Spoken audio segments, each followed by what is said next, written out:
अंगणवाडी या चॅनलवर सर्वांचे सहर्ष स्वागत करते। तर मैत्रिणींनो, आज मी तुम्हाला पोषण ट्रॅकर ॲपमध्ये अंगणवाडी सेविका आणि मदतनीस यांची ई-KYC कशी करायची ते सांगणार आहे। त्यासाठी काय करायचं तर मैत्रिणींनो, सर्वप्रथम आपण काय करायचं, पोषण ट्रॅकर हे ॲप ओपन करायचं। हे ॲप ओपन केल्यानंतर तुम्हाला जे एकदम खाली मोर जे ऑप्शन दिसत आहे त्या मोरवर क्लिक करायचं। त्या मोरवर क्लिक केल्यानंतर तुमच्यासमोर अशा प्रकारे पेज ओपन होईल। आता आज आपण काय करू, सर्वप्रथम अंगणवाडी सेविका यांची ई-KYC करून घेऊ। तर त्यासाठी काय करायचं, वरी जे तुम्हाला फ्यू प्रोफाईल हे जे नाव दिसत आहे त्या नावावर क्लिक करायचं। त्या नावावर क्लिक केल्यानंतर तुमच्यासमोर असं पेज ओपन होईल।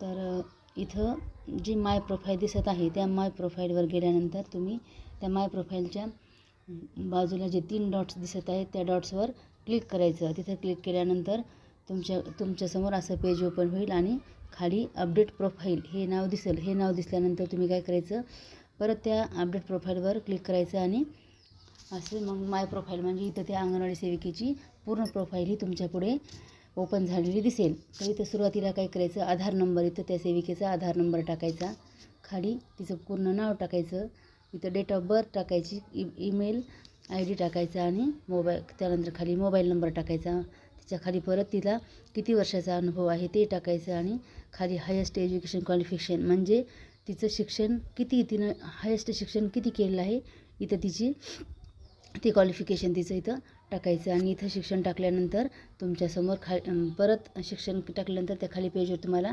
सबमिट असं नाव दिसतं आणि त्या सबमिटवर क्लिक केल्यानंतर तुम्हाला अकाउंट सक्सेसफुली अपडेटेड असं स्क्रीनवर नाव दिसेल। तर अशी ही अंगणवाडी सेविकेची प्रोफाईल अपडेट झाली।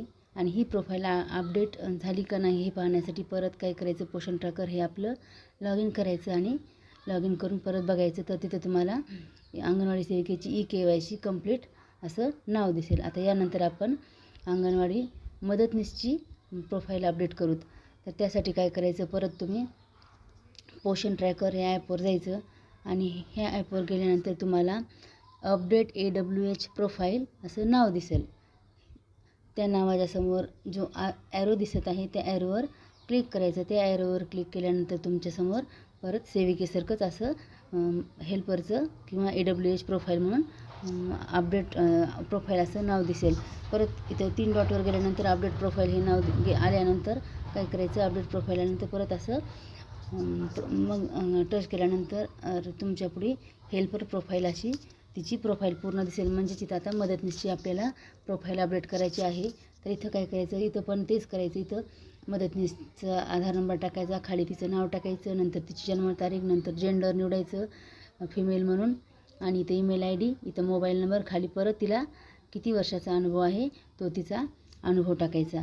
आणि अनुभव टाकल्यानंतर खाली तिचं शिक्षण टाकायचं। शिक्षण टाकल्यानंतर ती अंगणवाडी सेंटरचं नाव हे तिथं ॲटोमॅटिक आलेलं असतं आणि अंगणवाडीचा कोड आलेला असतो। तर हे सगळं पूर्ण प्रोफाईल भरल्यानंतर काय करायचं, खाली जे सबमिट जे ऑप्शन दिसत आहे त्या ऑप्शनवर क्लिक करायचं। त्या ऑप्शनवर क्लिक केल्यानंतर तुमच्यासमोर परत अकाउंट सक्सेस